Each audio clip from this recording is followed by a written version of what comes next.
ओम। चतुर्थ अध्याय श्लोक 26वां। श्रोत्रादीन इंद्रियाण्यन्ये संयमग्निषु जुह्वति शब्दादीन विषयान्ये इंद्रियाग्निषु जुह्वति। अन्य योगी लोग श्रोत्रादृत समस्त इंद्रियों का संयम रूप अग्नि में हवन किया करते हैं और दूसरे योगी लोग शब्दादि विषयों का इंद्रिय रूप अग्नियों में हवन किया करते हैं। ओम। अग्नि में जो भी पदार्थ डाला जाए वह उसका रूप परिवर्तित कर उसे अपना रूप दे देती है। बाह्य वैदिक यज्ञ के अनुष्ठानों में यज्ञ कुंड में डाली गई आहुतियां भौतिक रूप में भस्म हो जाती हैं। आध्यात्मिकता के आंतरिक अभ्यास में अग्नि एक प्रतीकात्मक चिन्ह है। आत्म संयम की अग्नि इंद्रियों की कामनाओं को भस्म कर देती है।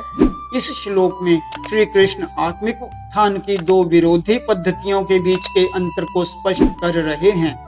इन दोनों में एक मार्ग इंद्रियों का दमन करने से संबंधित है जिसका अभ्यास हठ योग में किया जाता है। इस प्रकार के यज्ञ में केवल शरीर के रख रखाव को छोड़कर इंद्रियों की समस्त क्रियाओं को स्थगित कर दिया जाता है और आत्मबल से मन को इंद्रियों से पूर्णतया हटाकर अंतर्मुखी बनाया जाता है।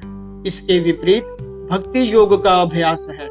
इसमें इंद्रियां सृष्टि में व्याप्त प्रत्येक अणु में उसके सृष्टा भगवान की महिमा का अवलोकन करती हैं।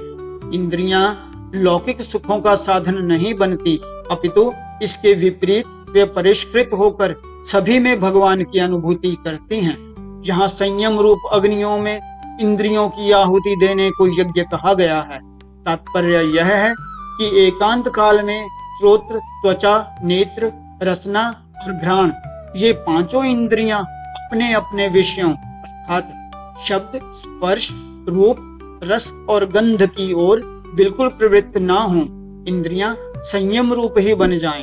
पूरा संयम तभी समझना चाहिए जब इंद्रियां, मन, बुद्धि तथा अहम इन सब में से राग आसक्ति का सर्वथा अभाव हो जाए। ओम।